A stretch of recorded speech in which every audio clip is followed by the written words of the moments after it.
A simple act of kindness that led to something far darker. Welcome to Echoes of Clues. I am your host, Shadow Teller. Comment where you're listening from. I value every reply. Let's begin. In the village of Wych Elm, nothing of importance ever seemed to happen suddenly. Things arrived by degrees there. Autumn mist over the hedges, scandal through the grocer's wife, and grief when it came, wrapped first in politeness. The village itself sat in a fold of the countryside as though it had been placed there carefully by a loving hand. Its old stone cottages leaned companionably toward one another. Roses climbed their walls with an air of inherited entitlement, and the church tower watched over all with the patient expression of something that had seen too much and commented on very little. It was on a Tuesday afternoon in late June, warm but not oppressive, that Miss Marple set out for Blackthorn Cottage with a basket on her arm and an expression of mild concern on her face. Blackthorn Cottage belonged to Mrs. Edith Wren, who had not been well for some weeks and had, in consequence, become the subject of village sympathy, amateur diagnosis, and a good deal of mutually contradictory advice. Mrs. Wren was a widow of 72 with a weak chest, a strong will, and a parlor so heavily scented with lavender that visitors felt they had stepped into a sachet. She disliked fuss, encouraged attention, and managed these two positions with impressive consistency. Miss Marple had prepared some barley sugar and a small pot of broth. It was, as she said to herself while unlatching the garden gate, only a little thing. Small kindnesses, she always thought. Ours were terribly revealing. One learned more from how people accepted them than from almost anything else. The gate gave its usual complaining creak. In the front garden, the nasturtiums blazed orange in the sun, and the grass had gone slightly wild at the edges. There was no sign of the district nurse. Instead, on the path stood a young woman Miss Marple knew slightly by sight, though not by temperament. This was Miss Clara Henshaw, recently arrived in the village and already much discussed. She rented the top floor of the Elms, gave piano lessons in nearby Market Basing, wore sensible shoes with expensive coats, and had the unfortunate habit of answering direct questions with answers that were perfectly correct and utterly unhelpful. And at that moment she was holding the cottage door open with one hand and balancing a covered dish with the other. Her dark hair had loosened in the heat, and there was a faint flush on her cheeks. "Oh," she said, seeing Miss Marple. "How kind. I've brought Mrs. Wren a little rice pudding." Miss Marple smiled. "Then we are rivals in benevolence, I'm afraid." For just an instant, Clara Henshaw looked as though she might laugh. Instead, she said, "I hope not. I'd be certain to lose." It was an odd reply, not rude exactly, but touched with something defensive. Miss Marple noticed it and placed it, gently and without fuss, among the many tiny mental notes she made each day. Inside, the cottage was dim after the brightness outside. The front sitting-room window had been half-curtained against the sun. On the sofa beneath a crocheted blanket, Mrs. Wren reclined with the determined invalidism of one who means to recover only when it best suits her. "Well," she said, "I seem to be overrun." "But affectionately," said Miss Marple. Mrs. Wren allowed this. "Set the broth over there, Jane dear. Clara has brought pudding. Between you, I shall either mend or explode." The room contained, besides the three women, evidence of other attentions. A vase of foxgloves from Mrs. Price at the post office, a folded parish newsletter, 2 unread library books, and a bunch of hothouse grapes which no one in Wych Elm could afford without having something to prove. Miss Marple's eyes rested a moment on the grapes. Mrs. Wren saw the look and sniffed. "From my nephew Leonard. Sent from London with a note asking me not to overexert myself, which is just like Leonard. For he has always believed life is a sort of unfortunate administrative burden to other people." "That is a very modern attitude," said Miss Marple. Clara Henshaw was spooning rice pudding into a little blue bowl. "He sounds attentive in his way." In his way, said Mrs. Wren darkly. A tax demand is attentive. Miss Marple sat in the straight-backed chair near the mantel and folded her hands. There was a little pause of the sort that often comes when women are gathered in a room and each is waiting to see what version of reality will be adopted. It was Mrs. Wren, naturally, who chose one. You've heard about the fete, I suppose? Miss Marple had indeed heard about the upcoming church fete, because in Wych Elm no event existed privately until the vicar announced it, and no event existed publicly until Price repeated it in the post office.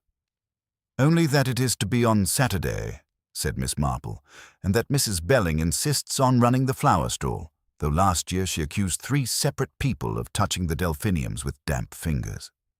She has already done so again, said Mrs. Wren, and there has been the most dreadful quarrel over the raffle prizes.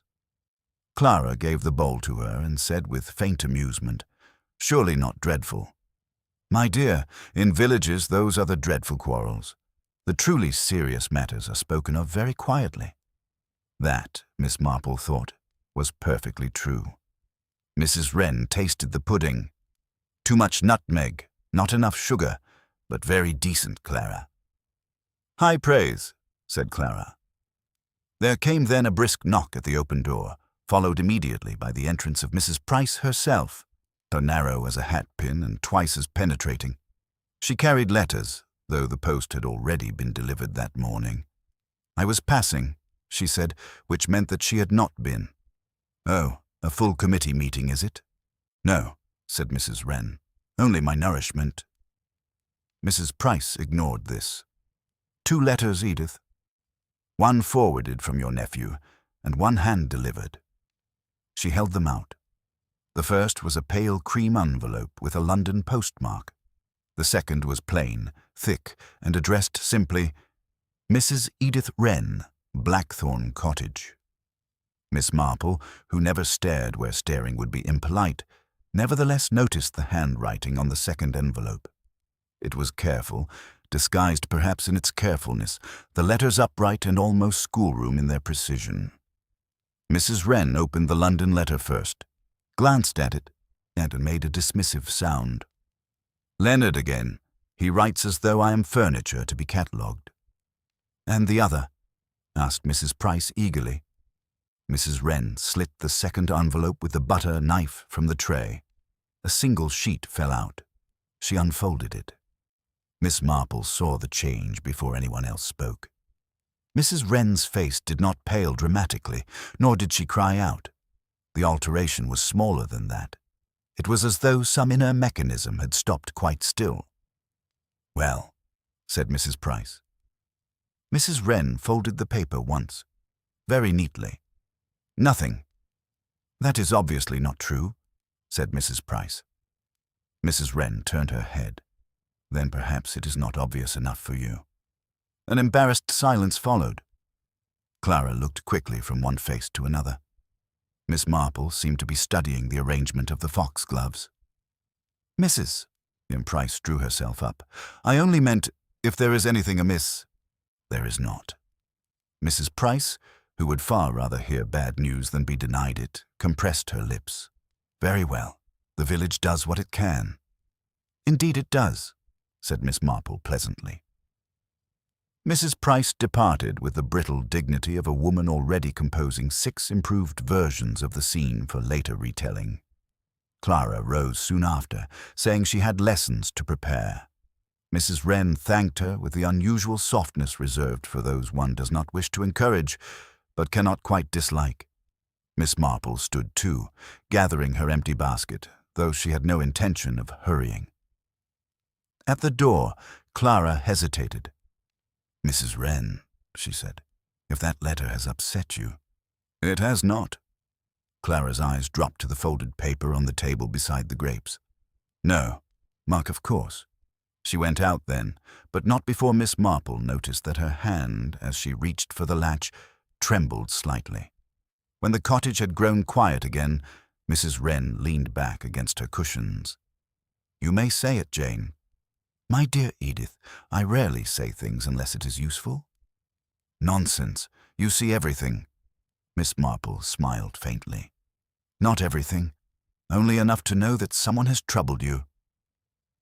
Mrs. Wren looked toward the letter. Outside, a bee droned at the window pane. Somewhere farther off, children were laughing on the green. It is ridiculous, she said at last. A silly note, probably meant to frighten me. And did it?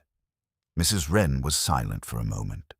Then she said, with an effort at lightness that did not quite succeed, only because it mentioned the dead. Miss Marple's eyes lifted, and very gentle and very alert.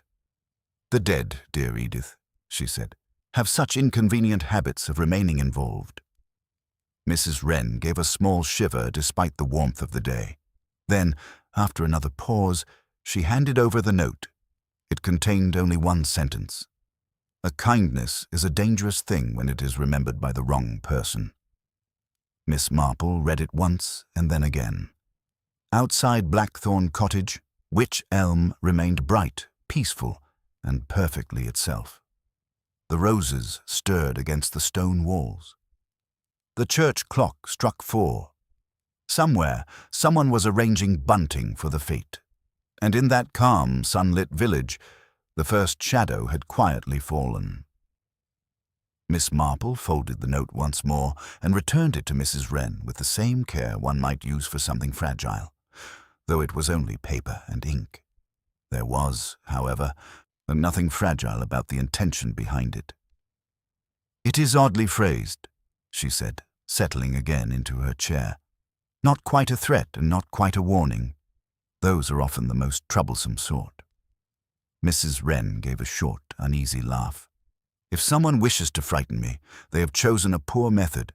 I have lived too long to be frightened by sentences. That depends, said Miss Marple gently, on what one remembers when reading them. Mrs. Wren did not reply at once. Her gaze drifted not toward Miss Marple, but toward the grapes on the side table, as though the answer might be found among their careful arrangement. At last she said, "It is nonsense. Someone playing a foolish trick. Young people have a taste for drama." Miss Marple inclined her head. "Yes, they do, though I have often found that older people have a greater talent for it." A faint smile touched Mrs. Wren's lips, but it did not reach her eyes. "You are thinking of someone in particular, Jane." "I'm thinking," said Miss Marple, "that in a village such as this, very little is done without a reason. Even a kindness, as your note suggests, may have consequences." Mrs. Wren shifted slightly under her blanket. "Kindness," she repeated, with a trace of bitterness. "People speak of it as though it were simple. And it is not?" "No."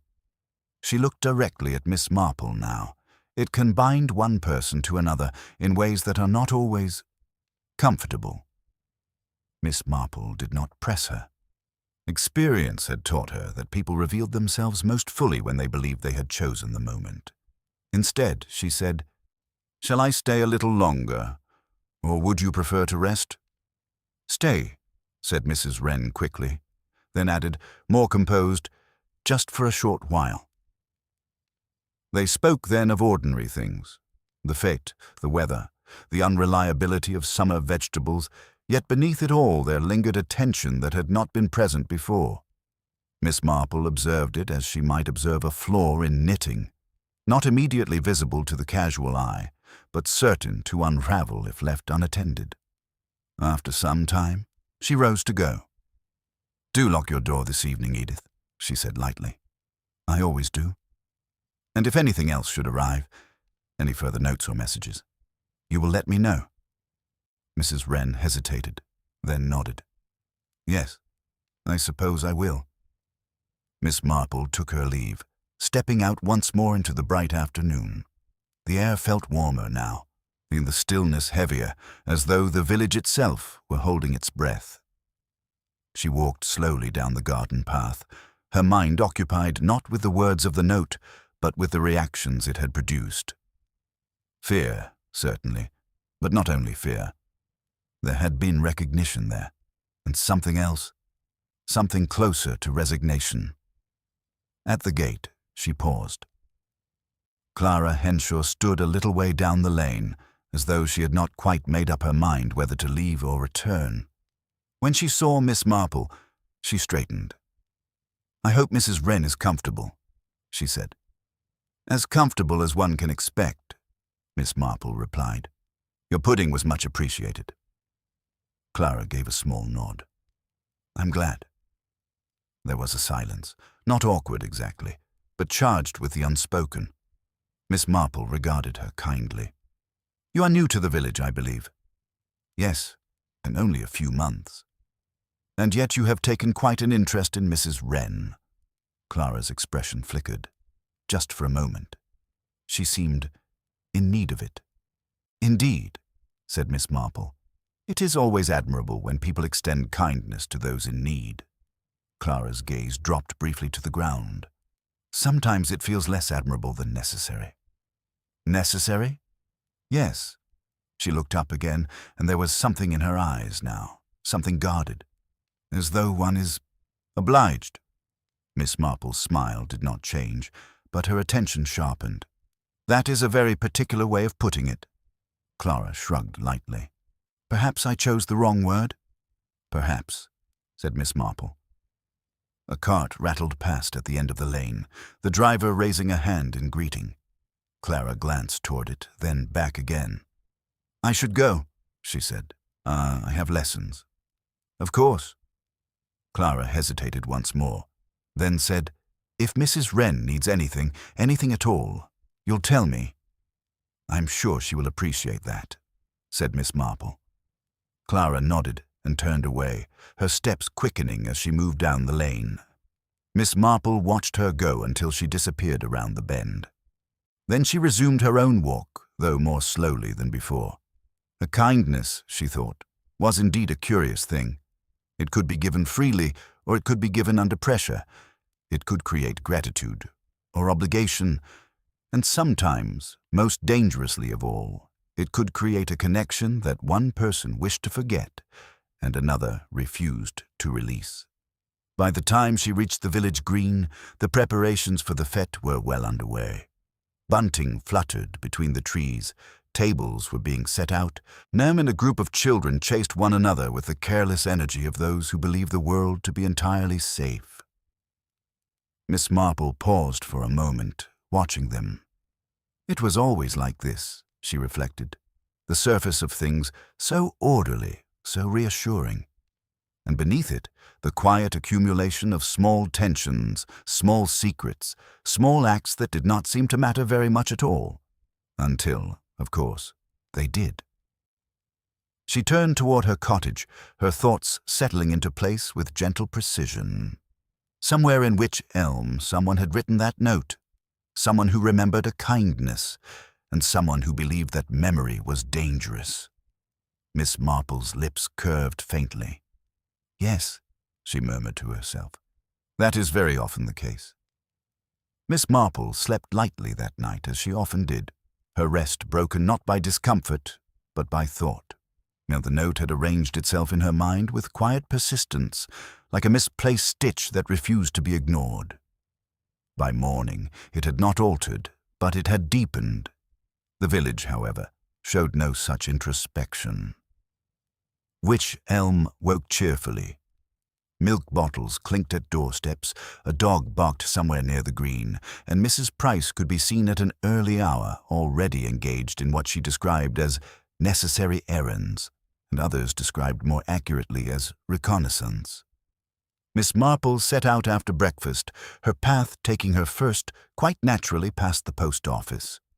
Mrs. Price looked up at once as the bell over the door chimed. "Good morning, Miss Marple. You've heard, I suppose?" "I have heard a great many things this morning," said Miss Marple. "You must be more specific." Mrs. Price leaned forward, lowering her voice in a manner that ensured it carried perfectly well. "Mrs. Wren had a visitor late yesterday evening." Miss Marple selected a book of stamps with care. "That is not, in itself, remarkable. At nearly 9 o'clock, it is most irregular.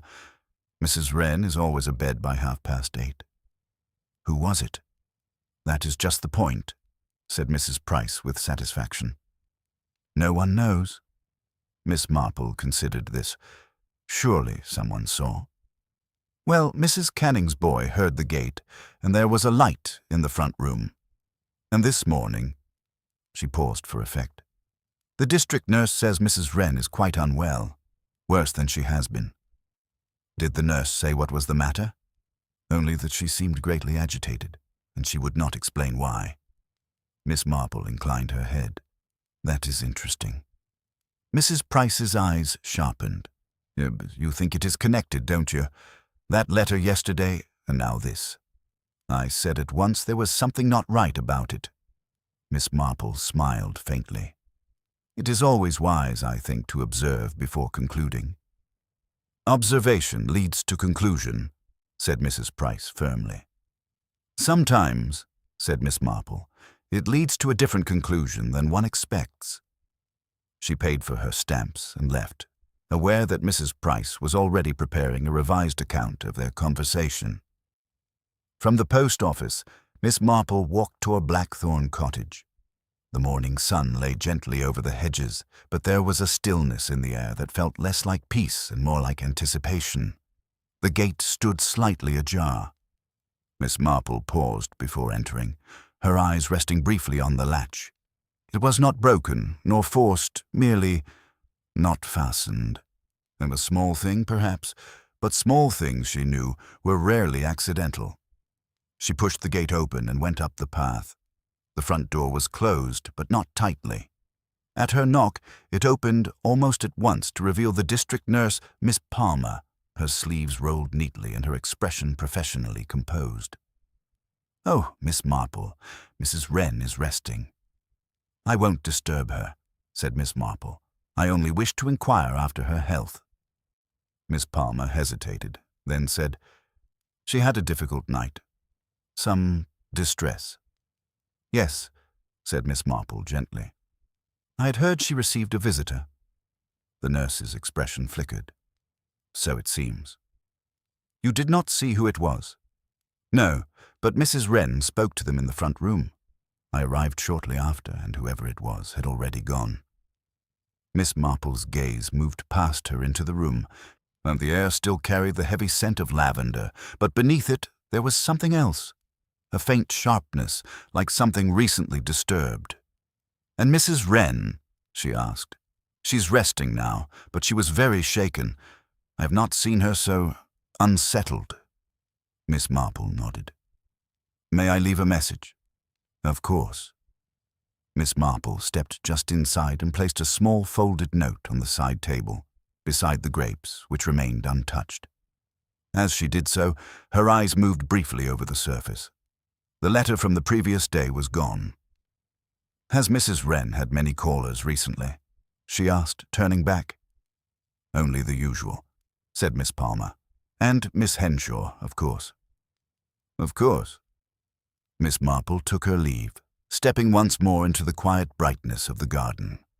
At the gate, she paused again. The latch, she noticed now, bore a faint mark, as though it had been handled roughly or in haste, not enough to draw attention, but enough to be seen if one were looking. Miss Marple closed the gate carefully behind her. A visitor in the evening, a letter that had disappeared, and a woman who had been frightened, more frightened perhaps than she had wished to admit. Miss Marple walked slowly down the lane, her thoughts settling into a pattern that was becoming increasingly clear. Kindness, she reflected, was rarely simple, and when it was remembered, particularly by the wrong person, it could return, not as comfort, but as something very much like a threat. Miss Marple did not return directly to her cottage. Instead, she continued along the lane, turning at the bend that led toward the elms. It was not curiosity that guided her, at least not the sort Mrs. Price might have claimed, but rather a quiet instinct that certain threads, if not followed promptly, had a habit of tangling themselves beyond usefulness. The elms stood a little apart from the rest of the village, a large, slightly faded house whose better days had not quite left it, though they had certainly passed. Its upper windows were open, and from one of them came the faint sound of a piano. Hesitant at first, then correcting itself, as though the player were less concerned with performance than with precision. Miss Marple paused at the gate, listening. The piece was simple, a teaching exercise, perhaps, but it was being played with an intensity that suggested the player's mind was elsewhere. The notes were accurate, yet there was no ease in them, only a kind of restrained urgency. After a moment, the music stopped abruptly, and Miss Marple opened the gate and walked up the path. She had not yet reached the door when it opened, and Clara Henshaw stepped out, a sheet of music still in her hand. She seemed startled to see Miss Marple. "Oh, Miss Marple, I didn't hear you come in." "I have a very unassuming tread," said Miss Marple pleasantly. "I hope I am not interrupting." "No, not at all." Clara folded the music a little too quickly. "I was just finishing." Miss Marple regarded her with gentle interest. "You play very well." Clara gave a faint smile. "One does, or one does not. There isn't much in between." "On the contrary," said Miss Marple, "there is a great deal in between. It is often the most revealing part." Clara's expression flickered again, that same brief, guarded reaction Miss Marple had noticed before. "I was just on my way out," Clara said. "Is there something you needed?" "I'd been to see Mrs. Wren," said Miss Marple, "and I thought you might wish to know that she is resting." Clara's hand tightened slightly on the folded music. "Is she very unwell?" "She has had a disturbance," said Miss Marple. "A visitor, it seems, late yesterday evening." There was a pause. "Yes," Clara said at last. "So I've heard." Miss Marple watched her quietly. "You were not, by any chance, that visitor?" Clara looked up sharply. "No." The answer came quickly, too quickly perhaps, but without the hesitation of invention. It was the sort of denial that carried its own certainty, though not necessarily its own completeness. "I see," said Miss Marple. Clara drew a breath, then said more steadily, "Why would you think that?" "Only that you have shown her a great deal of attention," said Miss Marple. "And attention, as I was saying yesterday, is a form of kindness." Clara's gaze shifted, not away, but slightly to one side, as though considering something just out of view. "Yes," she said. "Kindness." The word seemed to settle between them with a weight that did not belong to it. Miss Marple said, "It can also be a form of obligation." Clara's eyes returned to hers. For a moment, the guardedness dropped, and something sharper showed beneath. Something almost like defiance. "You've read the note, then," she said. Miss Marple inclined her head. "Mrs. Wren showed it to me." Clara gave a short, humorless laugh. "Of course she did." "You're not surprised?" "No. She would want someone to know. Someone sensible." She paused. "Someone who might understand." "And do you think I do?" Clara hesitated. Then she said, "I think you might understand more than most." Miss Marple's expression remained mild. "Understanding is often a matter of listening carefully." "Yes," said Clara, "and of knowing what people are capable of." There was a silence then, longer than before. The air seemed to hold it as though waiting for something to emerge. At last, Miss Marple said, "You believe the note refers to something real?" Clara's fingers tightened again on the paper. "I don't believe anything," she said. "I only know that some things are not forgotten. Not by everyone." "And Mrs. Wren?" asked Miss Marple softly. "Does she remember?" Clara met her gaze directly. "Oh, yes," she said. "She remembers." There was no mistaking the certainty in her voice. Miss Marple nodded slowly. "And you?" Clara did not answer at once. Then she said very quietly, "I was not there, but I know enough." Miss Marple did not ask what she meant. It was not yet the moment for such questions. Instead, she said, "You must be careful, my dear. When people begin to speak in half meanings, it is often because the whole meaning is too dangerous to say aloud. Clara's lips curved slightly, though there was no real amusement in it. Or because saying it would change everything. "Yes," said Miss Marple. "It very often does." Clara stepped back toward the doorway. "I have a lesson to prepare." "Of course." As Miss Marple turned to go, Clara said, "Miss Marple." She stopped, as though uncertain how to continue. "Yes?" Clara looked at her, and for a moment the composure slipped entirely. There was something like fear there now, but also something else. Something closer to resolve. "If someone has done something wrong," she said, "and a long time ago, do you think it always comes back?" Miss Marple considered her. "Not always," she said gently. "But when it does, it is very rarely by accident." Clara nodded, as though that confirmed something she had already suspected. Miss Marple left her there, standing in the doorway of the elms, the folded music still in her hand. As she walked back down the lane, her thoughts moved with quiet certainty. The note had not been random, nor had the visitor. There was a past here, something shared, something remembered, and something feared, and at least one person in which elm believed that the time had come for it to be answered. Miss Marple did not hurry. She rarely did when something important was forming, for she had long ago discovered that haste often frightened away the very thoughts one most needed to catch.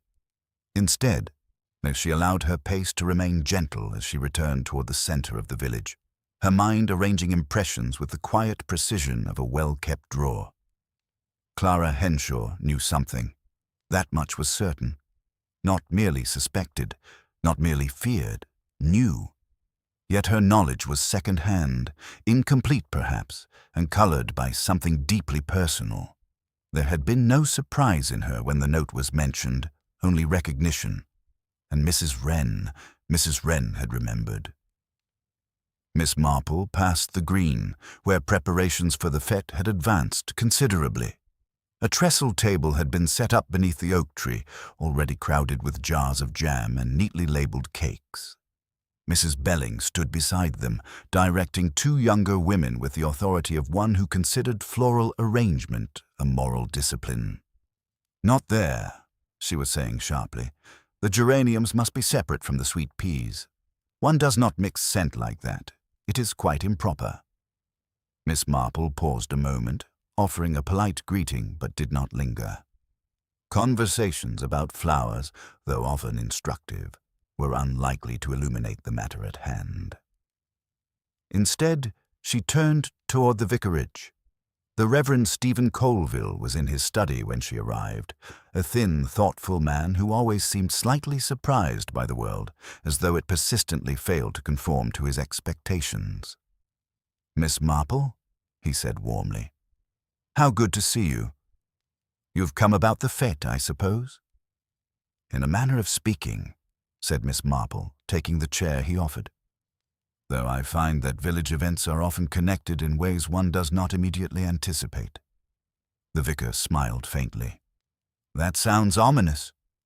"Not necessarily," said Miss Marple. "Only instructive." She folded her hands in her lap. "I wanted to ask, Mrs. Wren has been in the village a great many years, has she not?" "Indeed. Since before my time. Nearly 40 years, I believe." "And she has always lived at Blackthorn Cottage?" "Yes, with her husband, until his death. After that, alone." Miss Marple nodded. "She has no close relations here?" "None locally, only the nephew in London." "And before she came to Wych Elm?" Miss Marple asked. "Do you know where she lived then?" The vicar considered. "I believe it was somewhere in Surrey, or possibly Kent. I recall it was mentioned when I first arrived. But it did not seem particularly significant." "No," said Miss Marple softly.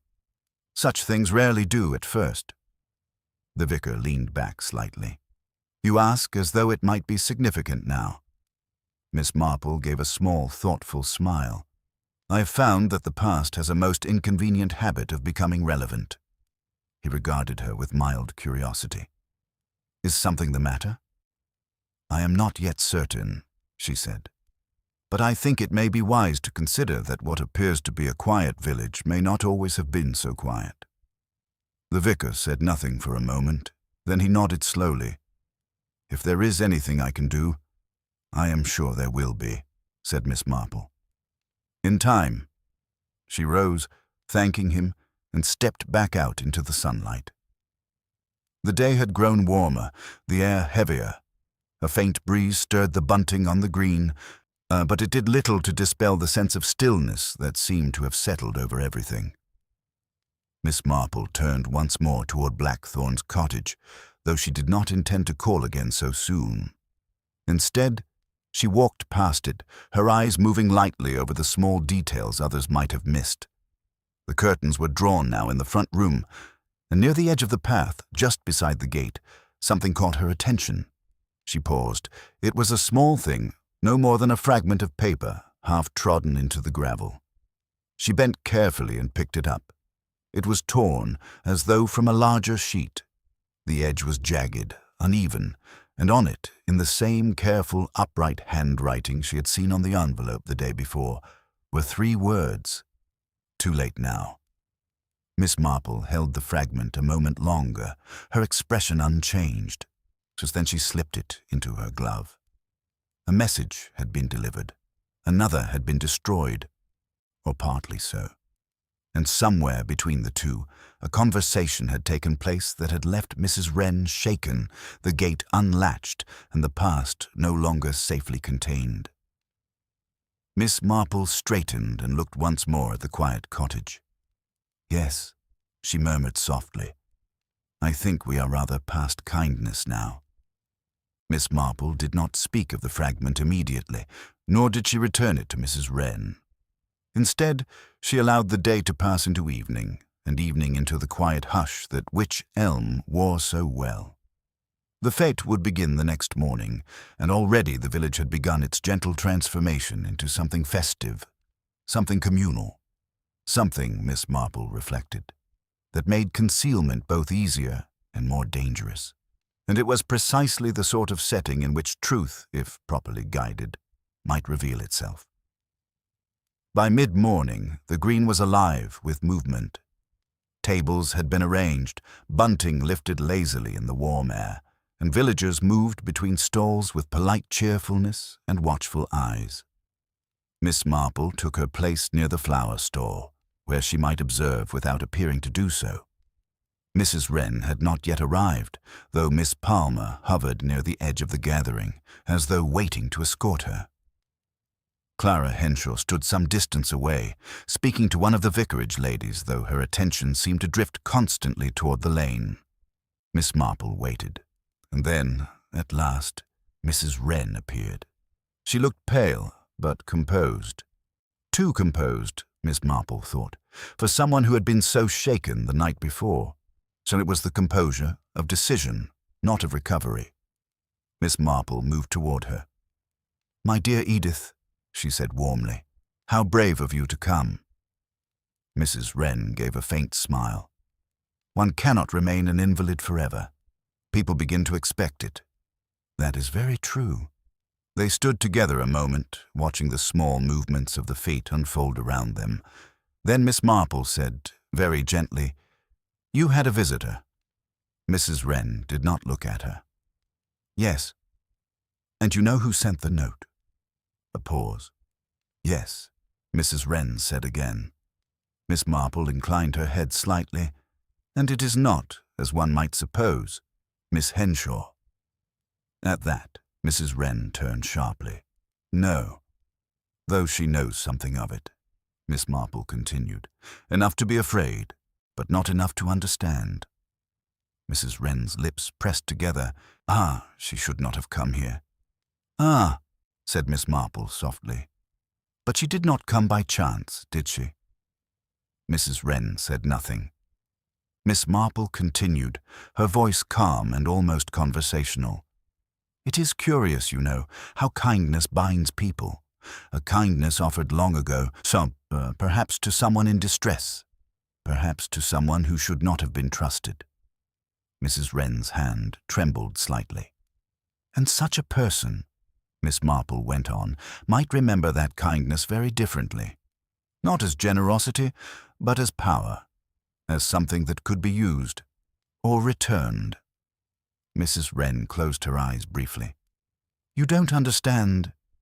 "Oh, I think I do," said Miss Marple gently.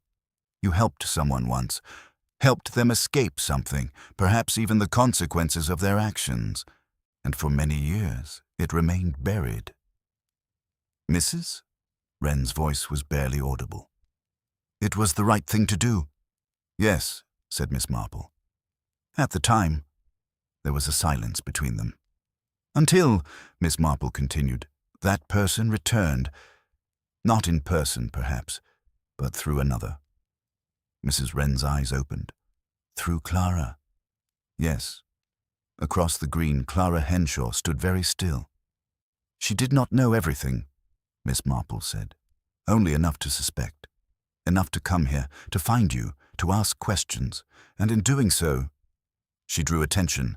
She made it known that the past was not entirely forgotten." Mrs. Wren's breath caught. "I didn't mean—" "No," said Miss Marple. "You meant to protect her, just as you had protected before." A flicker of understanding passed through Mrs. Wren's face. "And so," Miss Marple said quietly, "the note was sent. Not to frighten you without reason, but to remind you, to make you remember what had been done and what might now be said." Mrs. Wren whispered, "He said it would be too late." Miss Marple reached into her glove and drew out the fragment of paper. "Yes," she said, "I believe he did." Mrs. Wren stared at it. Miss Marple's voice remained soft, but there was a firmness beneath it now. "Your visitor last night, he came to ensure your silence. But something went wrong, did it not?"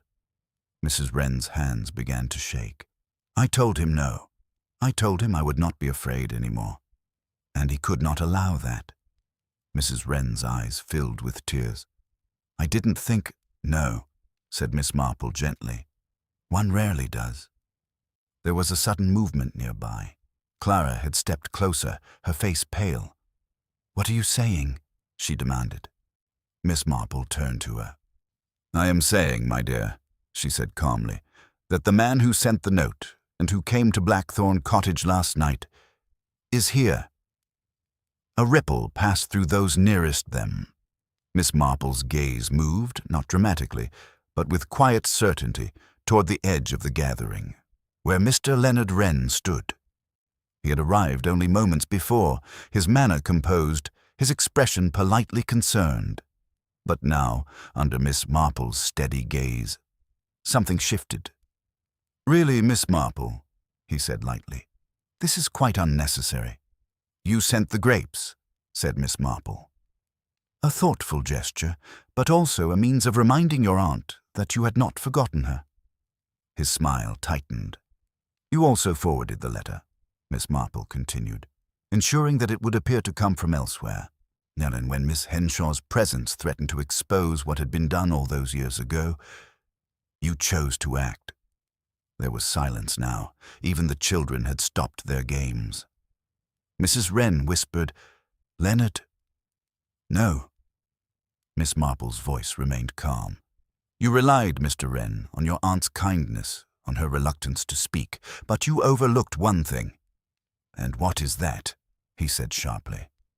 Miss Marple's eyes were very gentle. "That kindness, when it is finally exhausted, becomes something else entirely."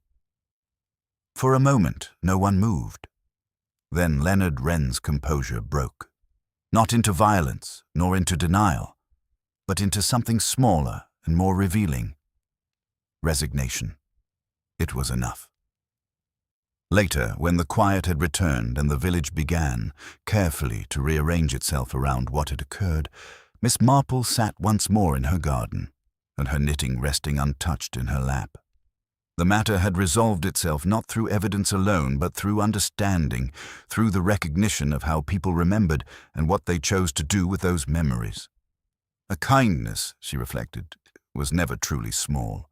It lingered, it shaped, it bound, and in the wrong hands or the wrong heart, it could become the very thing that led, step by quiet step, to ruin. Miss Marple sighed softly and picked up her knitting again. "Yes," she murmured, "a very dangerous thing indeed."